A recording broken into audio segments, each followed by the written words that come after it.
Hello and welcome back to another episode of the Mark Moss Show, where I'm always running through the latest breaking news headlines and the news related to the decentralized revolution, explaining how the world is changing right before our very eyes and bringing context to it. Some education so you can see the world differently, some news headlines so you can see the signposts, and of course, always some interesting conversations so you can hear us kind of debate these things. And I have a returning guest, my show producer, Q, is back with me in the studio today.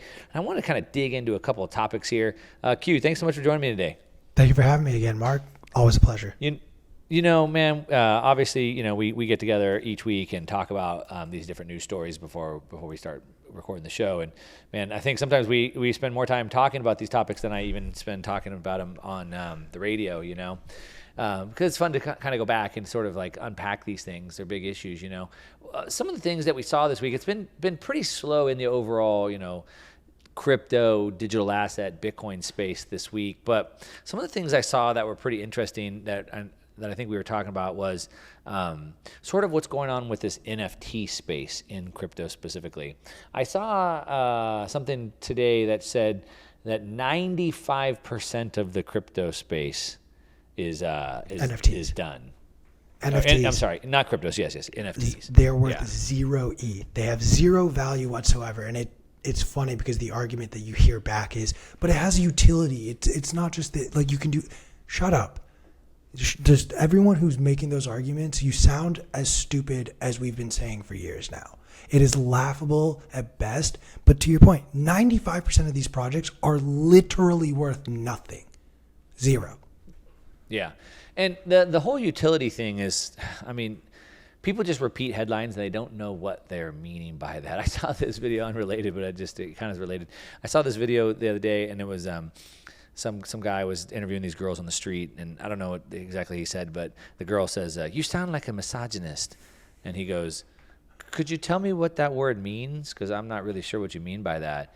And she like looked at him like with this blank stare, and then she like whispers to her friend, and then like they start laughing, and then her friend like starts saying, and he's like, "So could you just tell me what that means?" And like they couldn't tell him. Right, and we're in this kind of world where people repeat these headlines, these cultural norms, without really understanding what they are, and so people repeat back like, "Oh, it has utility," but what does it even mean? Like, what kind of utility do they think that has? I mean, it ranges from, oh, I can use this to buy a house or make it easier for me to access my favorite celebrity, or my least favorite of all. There's the worst NFT I ever heard of was you buy a shoe, and you would literally earn more tokens if you go on a walk, but you have to go on a walk at a specific time. And someone was explaining this to me. I looked him dead in the eyes and said, I don't need something else to tell me what time to exercise. That literally sounds like I'm given it a lot of time, like I'm in a jail. Like they're not thinking these things through 100%. Yeah. Yeah, and the problem with the NFT thing specifically was, well, there's a whole bunch of problems with it, but one, what everyone had wrong with the crypto thing was that, and still do to this point, is it works for natively digital things. It doesn't work for tying real world things to something digital. So NFT for a deed on a house, for example. So, okay, so you have your deed on your house is now an NFT, but if someone won't move out of your house, what are you going to do? Well, you're going to call the police. Well, how do the police know if it's your house? Well, they're going to go to the county recorder. And how is the county recorder? Well, they have it recorded there. And so what good does having this NFT for that deed do for you? It doesn't anything. It just adds more complexity, right? So it's like trying to attach a real-world thing. Only Bitcoin was able to get real-world electricity and turn it into something natively digital. I suppose, you know, and you know, being a Bitcoiner, you constantly hear people bash any new technology like NFTs. I'm not a video gamer, but I do know, you know, people play video games, and I know people spend lots of time playing video games, and I know they spend lots of actual real world money to buy, you know, skins or power levels. And I suppose a natively digital item like that I could take this skin and resell it on a secondary market or something like that potentially kind of makes sense in the future. That we're not seeing that, right? We just saw like JPEGs, right? The other thing was like there was so much fraud, and what most people don't realize is like it was really uncovered in the DeFi space, and it was basically the same thing. It was just one guy selling to the next guy to the next guy. I think there was a couple big actions that were taken against some of these companies because they were caught doing that, where it's like, hey, I sell it to you for $100, you sell it for $1,000, $5,000, $10,000, and someone's like, oh my gosh, I better jump in now. They jump in without realizing that we were just selling it to each other. Or worse yet, they're just selling it to different wallets that they own and just wash trading it amongst themselves to make it look like there's hype. The whole NFT space, and there are a couple, 5% of projects still have some value. There are a couple of them that may exist for a long time, but beyond being a collectible, there is no inherent value. The other thing too that none of these NFT projects can give you a straight answer on is the idea that there is actually no limit. And NFT creators will always say, no, this is an exclusive drop, 10 NFTs and that's it. Cool, but the next drop you make devalues this exclusive drop because you're going to keep doing drops, and countless artists have done this. And it is a laughable cycle because you cannot create digital scarcity with anything else. Nothing else has that other than Bitcoin. Yeah. And those are all opinions of ours, and you may or may not agree with them, but you can't agree with the fact that 95% are now worth zero, which is pretty unfortunate. But what I want to talk about was now we're starting to see the celebrities get really caught up in this. So good old Ashton Kutcher, everybody's favorite, who, actor from rom-coms and now became like a Shark Tank guy or whatever. And him and his wife, they got caught up in some pretty big legal action. As a matter of fact, they had created a NFT called Stoner Cats, and they got hit hard by the SEC. They had to basically give all the money back, and they had to pay a $1 million fine. So they had to give back all the money and pay $1 million for just playing the game. The other thing that was really interesting about Stoner Cats, unlike the Bored Apes or whatever NFT that you're thinking of, Stoner Cats was a TV series. So it could have just as easily been released on Hulu, on Netflix, or wherever, but they opted to create this NFT with the episodes instead.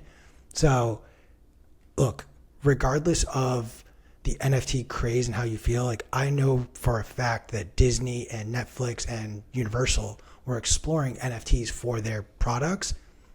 How could they ever pursue them when you look at some of the biggest names in this space getting served with lawsuit after lawsuit for exploring this technology? Well, I think the reason why is like Tom Bailu, head of Impact Theory, he also got hit really hard. He has to give back all the money plus pay a fine of $6 million. And for him, he was literally, his company was literally telling investors that it was an investment, that it was going to go up in value.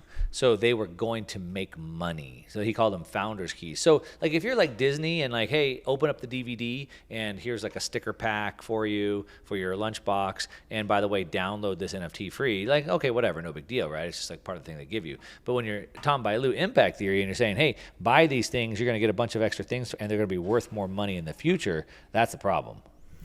Yeah, I mean, I'll take the other side of the argument for a moment because, and this will feed into, I know some stuff that we're going to talk about in a little bit, but dynamic pricing has been a long-standing issue, especially as it comes to sports ticketings, airline flights. But now I'm seeing a lot of conversations around potentially introducing dynamic pricing to grocery stores. Walmart has rolled out 500 price markers that you see in the grocery store. They're all digital now. So they can digitally change these prices in real time to reflect the demand in the stores that they have. That dynamic, like for a free market, it works. It should exist. But there have been a lot of grievances around these systems. One solution that I saw This doesn't work for the grocery store stuff. This only works, in my opinion, for sports tickets. Now, before you come back with that, Q, I want to take a quick break. And I just want to let anybody know, if you're worried about what's happening at the grocery store with your prices and what you should put money into if you put in an NFT, well, one of the best places to put money for 5,000 years has been gold. And so I put money into gold, and you might want to as well. It's done really good over this last year. And I get my gold from a place called Universal Coin and Bullion. You know, it's one thing to get good prices, but you have to be able to trust the company, make sure they give it to you, and make sure they give you real, authentic gold, what they say it is. And that's why I work with Universal Coin and Bullion. Dr. Mike Fulgens is one of the most trustworthy people in the industry, constantly rated by his peers, and they also have really good prices. And they have a very special offer for my listeners. You can get a 1 ounce silver American Eagle coin with no dealer markup, limit of 3, and even get free postage out to you and his award-winning gold guide if you just call and mention my name. Like, trusted gold and good prices, I mean, I'm in, right? Give Universal Coin and Bullion a call today, 1-800-UCB-GOLD. Again, 1-800-UCB-GOLD. Or you can go online to universalcoin.com/Mark Moss. Just make sure you tell them that I sent you, Mark Moss. That way you can get this $27 deal with no shipping.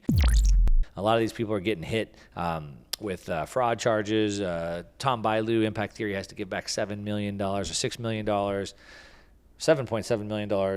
Ashton Kutcher and his wife have to give $1 million fine, all their money back. And you were saying, Q, some of the things that you were seeing, like a variable pricing in grocery stores and tickets. So what were you saying there? So on the ticket front, specifically sports tickets, like I can share the example of, I was a college student in Washington, D.C. My team's the Lakers. I wanted to go to a Lakers game. The Wizards sucked. Home games were $50 a piece, except for the Lakers, and it was a $200 ticket. Dynamic pricing, because that's a team people want to see.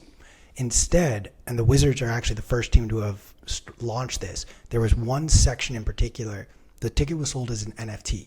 But the reason why they wanted to do this was they left the price flat. The price didn't change game to game, but what would happen is if I purchased that ticket and then went and resold it for more money, they, the issuer of the NFT, the team, was still getting a percentage of future sales. So they didn't need to worry so much about, oh, I need to maximize my profit and get it to this certain price point because I know I can make that money. It's let the market decide that. So you're saying, like, I bought it for $5. I turn around and sell it to you for $10. You turn around and sell it for $30. Every time that changes hands, they get a piece. Yep, and it can be it's predetermined in the contract itself. So I believe the fee that they were playing around with was something to the tune of 10 to 15%. So you would. Why should they be entitled to a fee every time it changes hands? Because they created the product. I mean, it's a ticket to a game. Well, the interesting thing that they then are doing is, because most tickets are useless once you see the game. It's worth $0. Maybe some crazy fanatical fan will pay some discount for the actual ticket stub. But instead what they're doing is they're then inscribing some sort of a highlight from that game. Say some player had his 100th point ever or his 1,000th goal or whatever you want to say. I know sports better than those. You're losing me on that one, Q. You're losing me on that one. I seen people buying like the NFT of Michael Jordan's like slam dunk or whatever. It's like, cool. So you own it, but I also have it on my computer and I watch it whenever I want to. Or you can go to so that's YouTube where I and think watch NFTs it. get pretty ridiculous.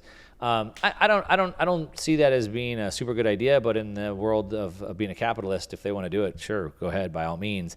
It just kind of reminds me of the government that every single time you turn around, they tax you. They tax you when you earn the money. They tax you when you spend the money. They tax you when they invest the money. They tax you when you sell the asset. Like that's what kind of reminds me. Is like, once I buy that ticket, it should be on me. Now, I do like the fact of having it sort of as like a token that I can custody myself. And so if I want to sell the token to you, I could just sell the token to you and you have it.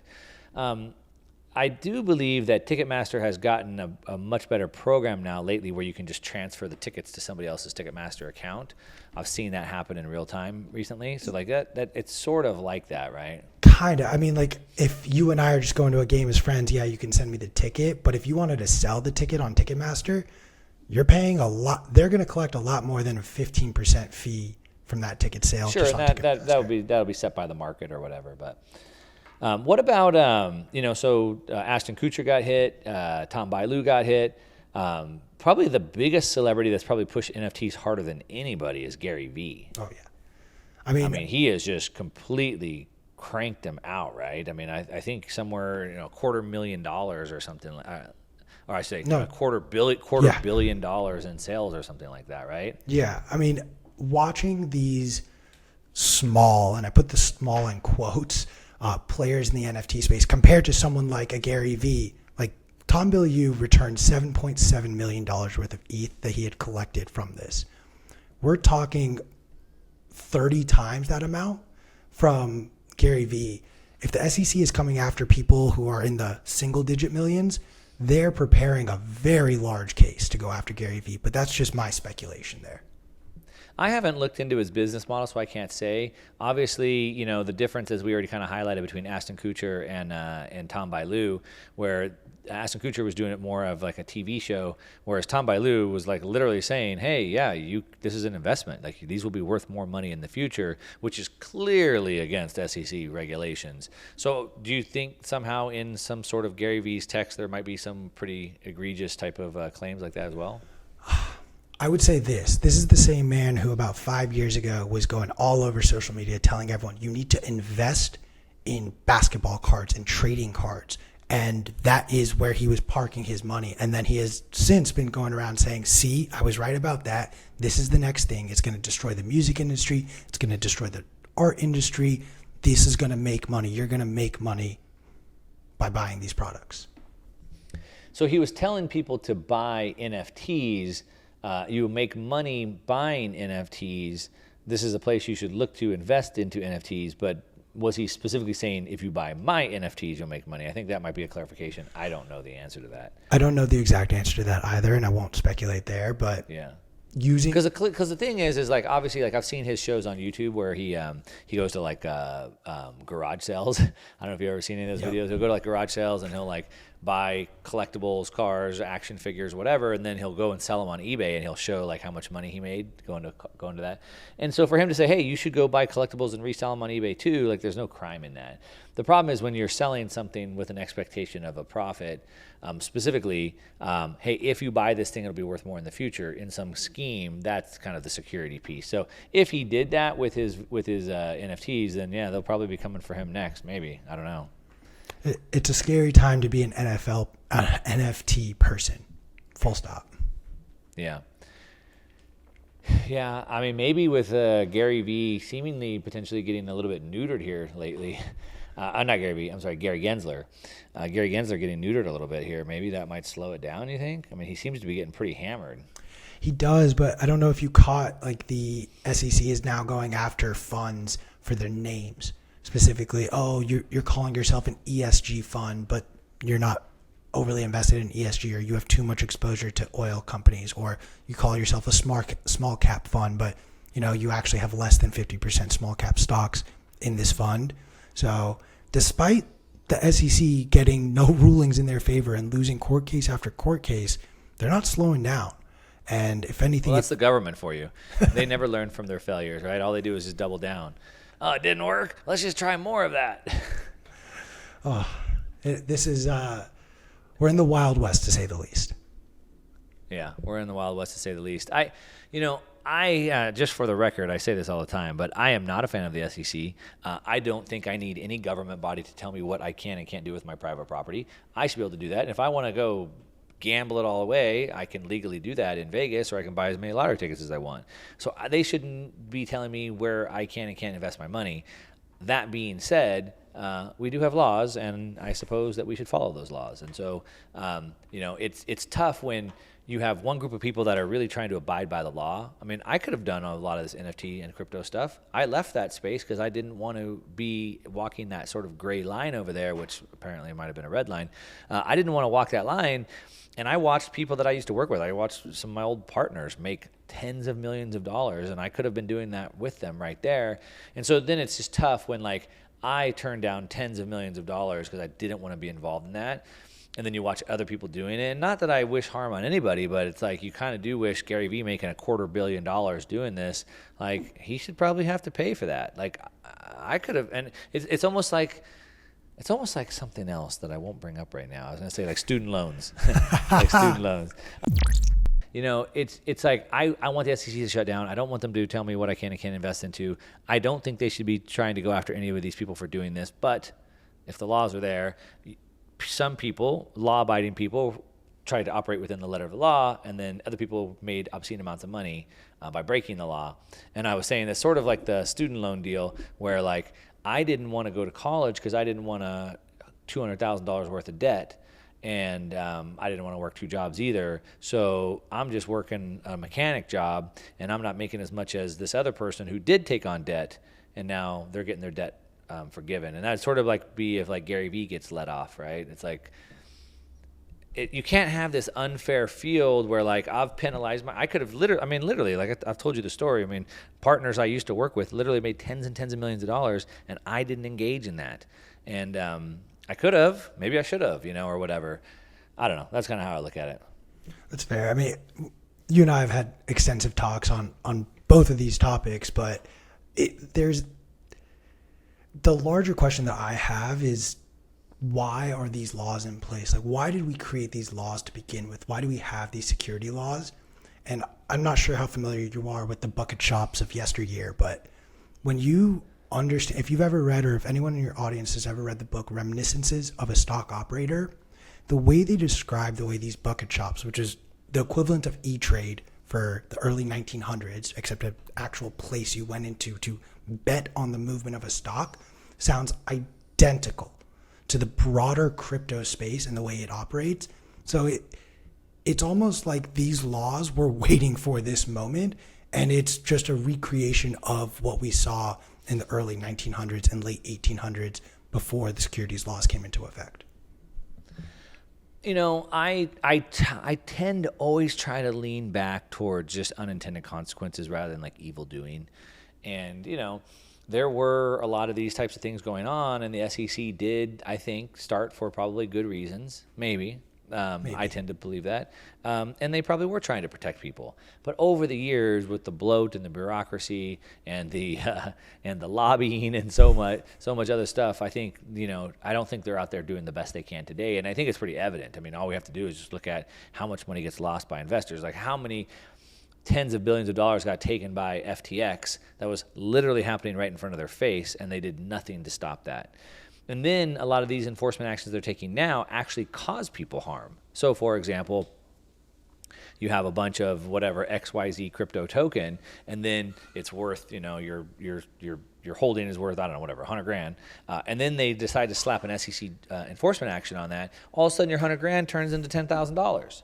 So, like, in the name of helping you, they actually made you go broke. And actually, that was part of the Ripple defense, is that Ripple, or the XRP token, got, like, all these people that hold the XRP token to sign letters and send in letters to the SEC saying, no, we don't want your protection. Leave us alone. All you're doing is damaging us even more. And I think, I don't know, I can't say, but if the SEC really cared about protecting investors, I mean, maybe they would take that into consideration and go, shoot, maybe I should leave this alone, because actually we're going to hurt way more people than we help from that. Yeah. And not to mention, too, like the SEC isn't a private organization. It's funded by your and mine tax dollars. Like, on top of the fact that we're losing value, we're also funding them to go on these excursions that are consistently failing and coming up empty. Yeah. Yeah. Another thing in the digital asset space that I saw this week, Tom Emmer, who seems to be one of the only few people left in government that seems to still somewhat care about protecting people's privacy and freedoms, put some new bill in place, Central Bank Digital Currency Act Surveillance State Act. And he's basically trying to prevent the Federal Reserve from offering a CBDC to the public. We've seen several states sort of start adopting this. Obviously, DeSantis in Florida. Texas has been working on one as well, where no CBDCs can be used in the state. But this is more like on a federal level, where he wants to keep CBDCs from happening on a federal level and going to the public. I think. What do you think about that, and what do you think his chances of getting that through are? So, I personally think that whether we like it or not, we already have CBDCs, and after reading the Twitter files, we also already have a social credit score. the scary thing right now is that none of these things are publicized, and you don't really realize it unless you're paying attention.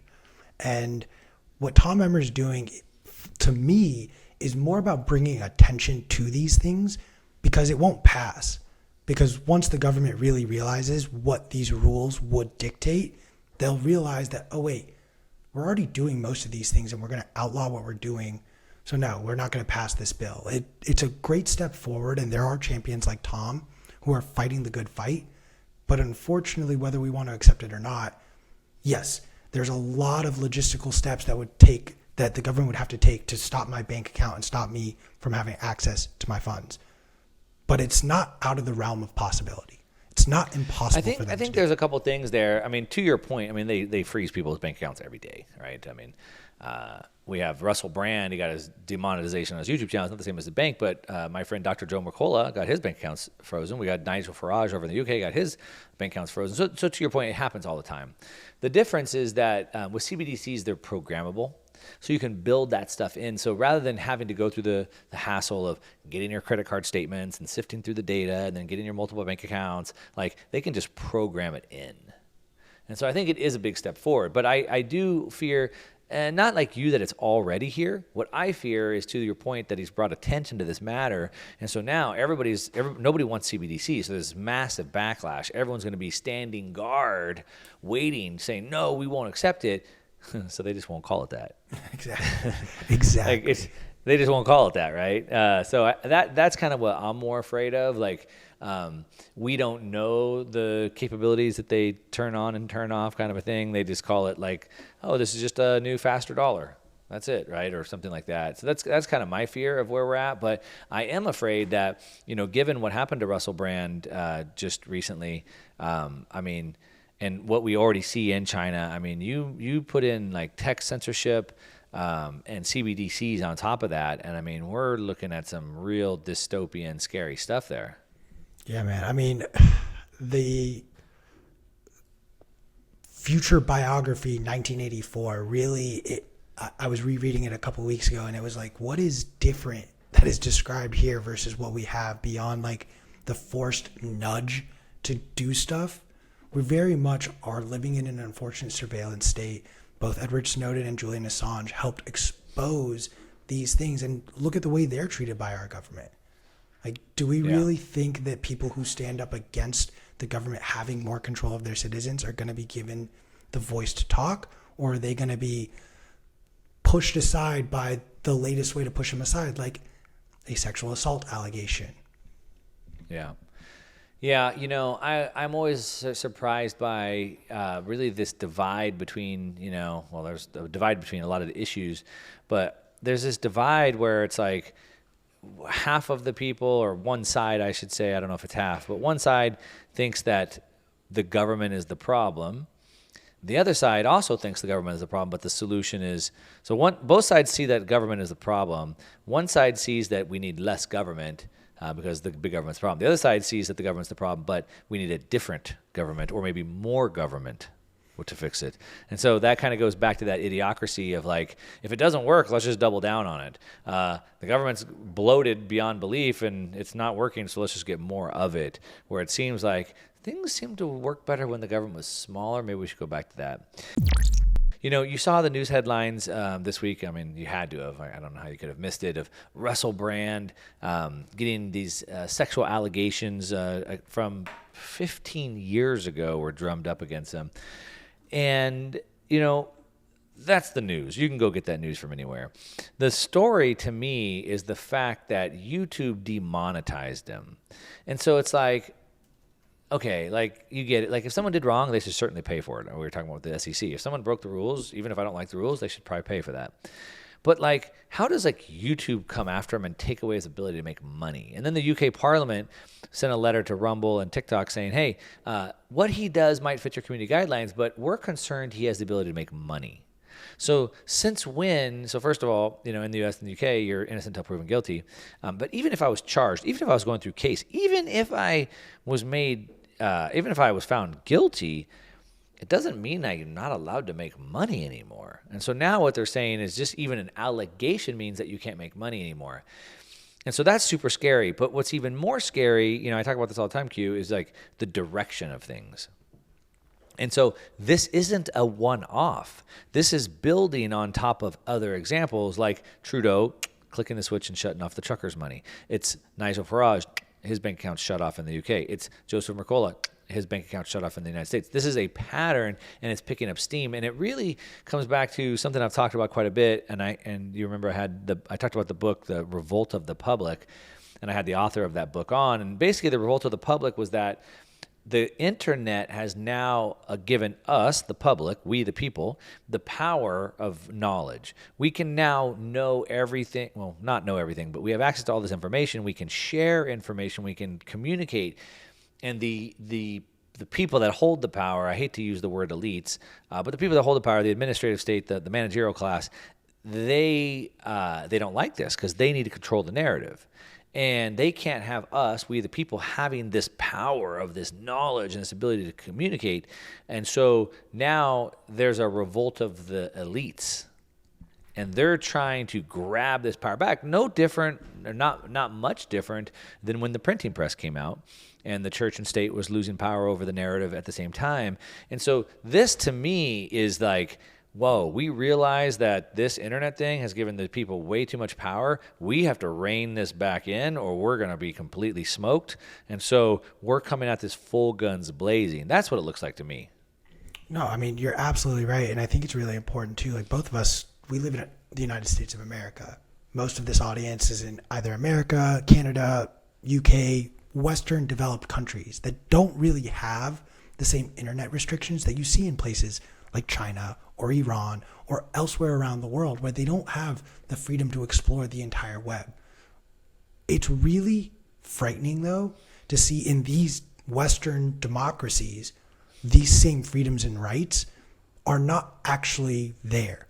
Oh, yeah, you have the freedom to talk, but don't talk about the things I don't like.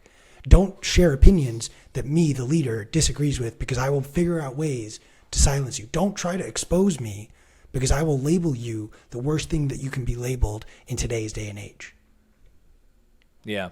And it's not even through due process. So we're innocent until proven guilty. We're guaranteed a due process of the law. And so 1, the allegations haven't been investigated. 2, no charges have been filed. 3, nothing guilty has been found. 4, so he hasn't been found guilty, and yet you're still reaping the punishment of this. And so like that's the problem. It's not even the leaders. It's like this big tech monopoly doing this. And then you add in the fact of now going back to what we talked about earlier, the CBDCs. So now you have this censorship platform, or I should say you have this history of using or weaponizing tech against you. So then you add in 2 other ingredients. 1, the CBDCs that we talked about, but 2, digital IDs. So like in China, you have to do like a facial scan to even get on the internet. They have to know who you are because you can't be using the internet, anonymously because we need to know who you are, right? And so now you have this digital ID that has to be used everywhere you go so they can trace every single transaction you're doing. Like they can already trace most of it, but now they can really narrow it down. You add that with the digital ID and you have this like perfect union to do whatever they want. Now, China has their social credit score system, which sounds insane, but sort of exactly what Russell Brand is dealing with. He said things against the state that were mean, factual things, but they didn't like them, and they've taken away his ability to earn money. Now, in China, they'll take away your ability to buy a train ticket, for example, but if they take away Russell Brand's money, he can't buy a train ticket either. So it's sort of a social credit score system. Let me ask you this, because you're absolutely right. It is a social credit score system. Would you prefer to live in a social credit score system where it exists, if you jaywalk or if you go on the wrong website, you're going to be fined, or a quiet social credit score system, which is frankly what the US, Canada, UK is operating under? The Twitter files proves the US has a social credit score system, whether it's publicized or not. So, well, I'd rather not live under either. If I had to choose one, I mean, I don't know. I guess they're both just as bad. I suppose I would rather live in an unspoken one than a spoken one, and here's why. This is something else I've been thinking about a lot lately, and I was going to make a video on it. Maybe I will at one point. But you the people, we the people, our silence, our compliance makes us complicit in tyranny. So what do I mean by that? As humans, we are pack animals. Our DNA has us bred to be pack animals because we have to survive in groups, in tribes, right? And so that's why humans are wired to sort of get along. We don't want to be excommunicated from the tribe or we'll die, right? And so most people want to get along. There are some studies that were done that showed they had a card that had one line and then another card had 3 lines. And one of the lines was the same height as the other one. The 2 were obviously shorter and longer. And what they would do is they'd bring groups in and they'd say, okay, here's card A. Which of the line on card 2 matches the line on the other card, right? And it was pretty evident what it was. And 70%, what they did is they had plants in the room, right? And so the plants would automatically say, oh, it's line D. And 70% of the time, the non-plants people would go along with the group, even though they knew it wasn't the same size line. 70% of the time they go along with it because they didn't want to buck the trend. All right. So what happens is, look, man, I'm just going to say it on my show because it's my show. Nobody in this country in their right mind, well, not nobody, I'm guessing like less than 1% of people think it's okay for most of the things we see, like transitioning little kids over. Like nobody thinks that's okay. But by not speaking up, by being silent, it makes us complicit. So there's studies like in the USSR, shopkeepers would hang signs in their windows showing if they were supportive of the communism policies. And they didn't have to do it, but they just did it, even though they didn't agree with it. Finally, when one shopkeeper took down a sign, the other shopkeepers were like, oh, shoot, I could take down the sign? Oh, well, then I'm going to take it down too. Well, then I'm going to take it down too. And they eventually all did. And so I would rather be unspoken because then people are still speaking out against it. People are still actively going versus if it was known to be oppressive and I knew what the repercussions were, then nobody would be speaking out and it would probably really devolve much, much faster. Fair. It is a little bit, though, of like you're in the dark and there is a fear tactic of because we're all in the dark, you won't necessarily know if what you said is the thing that's going to get you got next or not. That is my only concern, but I do agree with you that at least we have space to speak out. At least we have the opportunity to have conversations like this, and hopefully people who are listening will they themselves go on and continue to have these conversations with the people around them. Yeah. And that's the big piece. That's the takeaway. We've got to wrap this up. But the takeaway is your silence, your compliance makes you complicit. So if you don't like something, say something. Now, if you're not that type of person and you're scared to speak your opinion, then what you could do is at least cast doubt. So you could say something like, well, that may be something, but I'm just not convinced yet. So you don't have to publicly condemn it, but you can at least not go along with it blindly so other people might follow you. If you're just tuning in to listen to the Mark Moss Show, I've been sitting down with Q. We've been running through some of these stories so you can get some better understanding of what the heck is going on out there. Hopefully it brings some context to you, and hopefully you won't be silent and complicit any longer. That's what we got for the show today. Thanks so much for listening. Until next time.